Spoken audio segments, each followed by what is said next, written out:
Good morning, everyone. So this is our third week of CVA.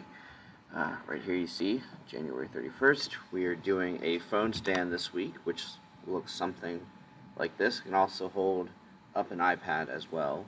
And we're also going to do some hair combs, which I don't have any examples that I can find at the moment, but I mean, if we there we go. Here's just a few examples I made for this. So this project's going to be very tedious, but if you're careful enough, it's not going to be too difficult. So if you want, you can just make a regular comb or try and make like a shape thing, like a taco. I've seen some kids kind of make it out of an animal shape, which is pretty challenging to do. But that's that one, and then the phone stand I just showed you. So that's the two projects we're going to take on this week. I've got all your assignments from last week graded, and I've got most of the projects printed. I'm all separated in bags for you guys. The one thing I want to point out, I'm not trying to call anybody out, so this is one of the coins I got printed. You can see all these pieces here. These are called support pieces, and that comes from not having your object flat on the work plane. So like if when you guys rotate things, like how we had for the coin to rotate it completely all the way over, if it's not completely flat, it'll come out like this, and it's very hard for me to fix it. So just as an example what I'm talking about.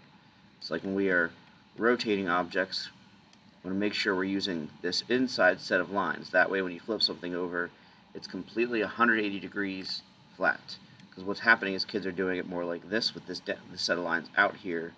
So they're going to, like, let's say 178. It looks like it's flat, but there's going to be a little gap in there, and that's what all this stuff is from. Which things like this you can usually just, well, this is actually kind of hard. You can pick away with tweezers or pliers or something. So, whose was that? Put it in here. So that's the one thing. Also, if you look in in your graded assignments, I make comments if your project needs fixed or corrected or anything like that. So if you make any corrections, you have to email me if you want to print it, because I can't tell every time you guys fix something. Also, a lot of the projects I'm seeing are not titled.